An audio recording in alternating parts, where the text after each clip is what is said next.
मंडळी नमस्कार. सर्वांना प्रेमपूर्वक नमस्कार. आपण अनलायझरवरती प्रेम करत आहात आणि अनलायझरला सतत पाठिंबा देत आहात. अनलायझरमध्ये काही वेगळं आलं तर ते मांडण्याची, त्याला विरोध करण्याची अधिकार देखील आपण ठेवून आहात आणि तो आपण दाखवलेला आहे. खरं तर हीच शक्ती आहे आणि हीच असली पाहिजे असं मत आहे. माध्यमांनी काय दाखवावं हे लोकांच्यावरती अवलंबून असलं पाहिजे. लोकांना काय हवंय ते देखील असलं पाहिजे.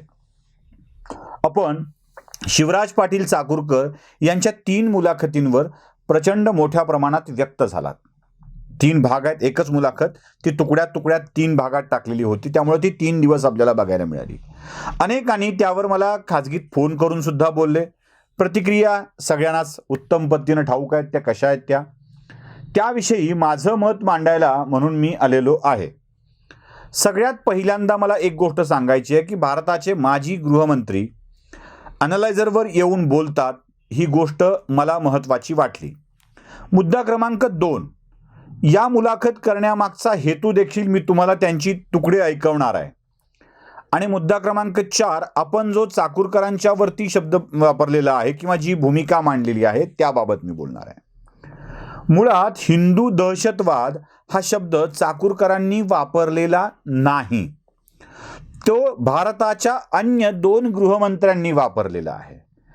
एक आहेत सुशील कुमार शिंदे, ज्यांनी पहिल्यांदा काँग्रेसच्या चिंतन शिबिरात राजस्थानमधल्या हा शब्द वापरला आणि त्याच्यासाठी पुढे माफी देखील मागितली. काय म्हणाले सुशील कुमार शिंदे, तुम्ही ऐका.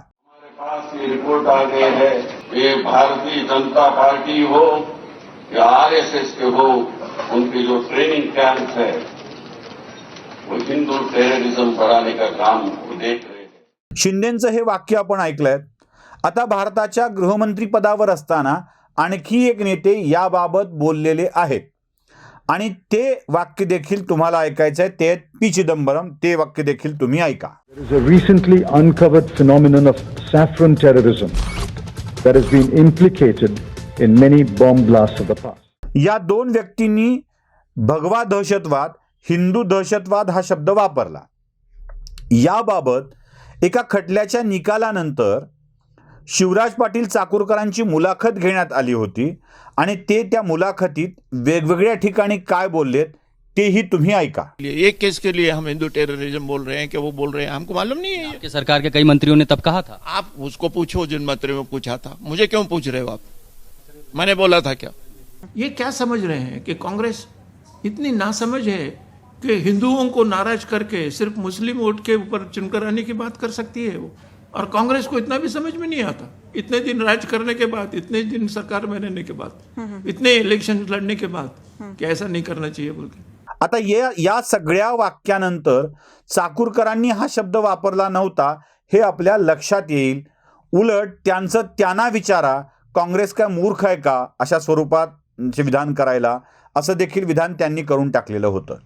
त्यामुळे भगवा दहशतवादाचा शब्दप्रयोग चाकूरकरांवरती करणं हे जरा अयोग्य ठरेल. चला, मला चाकूरकरांचा खुलासा करणारा व्यक्ती म्हणून बोलायचं नाही आहे. फक्त एक गैरसमज जो प्रेक्षकांच्या मनामध्ये होतोय तो दूर करावा हा माझा हेतू आहे. आता येतो माझ्या मुलाखतीच्या मुद्द्यावरती. ही मुलाखत घेताना मी काही प्रश्न विचारली होती आणि त्याची उत्तरं मिळाली होती. आता त्या प्रश्नाच्या उत्तरामध्ये म्हणजे देशाचे माजी गृहमंत्री, दीर्घकाळ 50 वर्षापेक्षा अधिकचा काळ काँग्रेसमध्ये घालवलेले कट्टर काँग्रेसी नेते मोदींच्या विषयी काय भूमिका ठेवतात, त्यांच्यावर टीका करण्याविषयी त्यांचं मत काय आहे याविषयी मी जाणून घेतलं होतं. त्यांची वाक्य मी तुम्हाला मोदींच्या विषयी टीका करण्याबाबत काय म्हणालेत ती ऐकवतो. की तुम्ही व्यक्तिगत टीका करण्याला महत्त्व देताय. प्राईम मिनिस्टरने असं केलं, होम मिनिस्टरने असं केलं, डिफेन्स मिनिस्टरने असं केलं. त्यांचीही ती अडचण झाली असती की दुसऱ्या काँग्रेसच्या गव्हर्नरला काढलं आणि मला एकदा ठेवलं, त्याच्यामुळे झालं असतं. आणि मी म्हणालो असतो की मी तुमच्या पक्षात येणार आहे, तर त्यामुळे विचार केले असते, मग तुम्हाला दुसरीकडे कुठेतरी पाठवून देऊ. त्यांच्या सरकारमधल्या मुख्य माणसाने येऊन जर सांगितले की वी आर सॉरी, वी कुड not have done this thing, त्याच्यात वाईट काय आहे? पण त्याला शिव्याच द्यायची काही गरज आहे का? आता पुढचा मुद्दा येतो मोदींच्या 12 खासदारांचं निलंबन करण्याच्या मुद्द्यावर त्यांना काय वाटतं. नंबर 2चा मुद्दा होता की त्यांना मोदींच्या कृषी कायद्यावरती काय वाटत होतं. नंबर 3चा मुद्दा होता मोदींच्या सोलार एनर्जीविषयी त्यांना काय वाटत होतं. आणि यात त्यांनी नरेंद्र मोदींचं समर्थन केलेलं आहे. एक कट्टर काँग्रेसी नरेंद्र मोदींचं समर्थन करतो, माझ्या दृष्टीनं ही बातमी होती, म्हणूनच ती मी मुलाखत दाखवली. अगदी टोकाला जाऊन ते निलंबनाची भावना आम्ही कधीच पार पाडलेली नाही आणि आजही कोणी पार पाडते असं मला वाटत नाही. आता पुढचा मुद्दा, स्थानिक राजकारणामध्ये देशमुख आणि चाकूरकर यांचं एकमेकात जमत नाही. देशमुखांच्या पाठीशी आशीर्वाद ठेवणारे चाकूरकर, देशमुख त्यांचा आशीर्वाद निवडणुकीच्या निमित्तानं सातत्याने घेत आलेले आहेत, पण निवडणूक संपली की त्यांना नाकारायचं काम देशमुख करत असतात.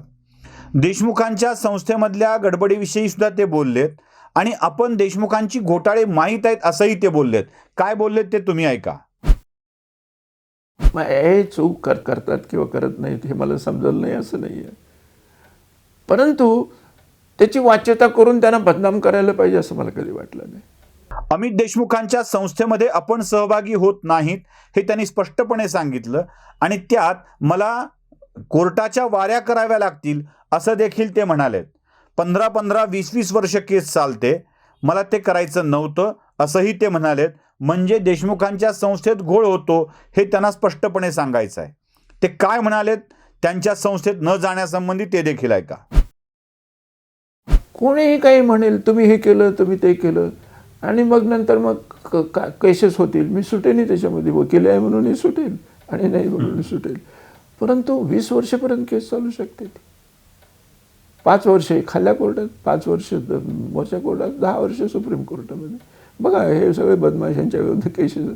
तशी म्हणायची पाळी येऊ नये असं मला वाटलं. आमच्या घरातल्या लोकांना वाटत होतं तसं, म्हणून ते कोणी आलेले नाहीत. नरेंद्र मोदीचं कौतुक करणारे चाकूरकर, देशमुखांच्या चुका असून बदनामीसाठी त्यांना बोलत नाही म्हणणारे चाकूरकर, भाजपने निलंबित केलेल्या खासदारांचं निलंबन योग्यच आहे म्हणणारे चाकूरकर, या सगळ्या चाकूरकरांच्या भूमिका एक नेता म्हणून मला त्यांच्या मांडाव्या वाटल्या, म्हणून मी ती मुलाखत घेतली आणि ऋषितुल्य शब्द यासाठी वापरला. 50 वर्ष काम केलेल्या माणसांच्या बाबत आदराने बोलणं बरं असतं.